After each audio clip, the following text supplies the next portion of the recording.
नमस्कार, मी पंजाब डक. आज आहे 13 जून 2026. मी आहे इथं पातूर तेलगाव ते पातूर रोडवर बीड जिल्ह्यामध्ये आहे. आणि या ठिकाणून महाराष्ट्रातल्या शेतकऱ्याला एक अंदाज देणार आहे. शेतकऱ्यांनो, घाबरू नका. यावर्षी एल निनो वगैरे काही नाही. सगळ्याच्या पेरण्या होणार आहेत. मी म्हटलं होतं 7 ते 14 बऱ्याच भागातल्या पेरण्या होतील, लागवडी होती. तर तुरळक भागातल्या काय झालं, जिथं पाऊस पडला तिथं झाल्या. आणि तुम्हाला पाहू शकता, हे आपलं माजलगाव तालुक्यामधले ही कापसाची लागवड बघा. हे संपूर्ण कापूस उगवलेले आहेत. हे यांच्या लागवडी देखील कापसाच्या झाल्या आणि कापूस उगवले. तर सगळ्यांचे काय होणार आहे, तर सगळ्यांचे अशाच पेरण्या होणार आहेत. आता 21 ते 30च्या दरम्यान, म्हणजे जूनच्या शेवटच्या आठवड्यात परत एकदा चांगला मोसमी पाऊस येणार आहे. त्याच्यामध्ये महाराष्ट्राच्या जवळजवळ सगळ्या भागाची पेरणी देखील होणार आहे आणि कापसाच्या लागवडी देखील होणार आहे. म्हणून माझं तरी म्हणणं आहे, शेतकऱ्यांनी घाबरू नये.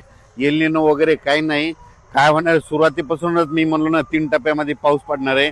एक 7 ते 14 म्हणजे आज 13 तारीख आहे. तर 7 ते 14 काही भागात पडेल. आणि त्याच्यानंतर काय होणार आहे की 21 ते जूनच्या शेवटच्या आठवड्यात पाऊस पडणार आहे. तर त्याच्यामध्ये संपूर्ण राज्यातल्या जवळपास 70-80% लोकांच्या पेरण्या होतील आणि लागवडी होतील. आणि त्याच्यातून जर काही शेतकरी उरले तर 7 जुलै ते 14 जुलैच्या दरम्यान राज्यामध्ये काय होणार आहे, पुन्हा राहिलेल्या शेतकऱ्याच्या पेरण्या होणार आहेत.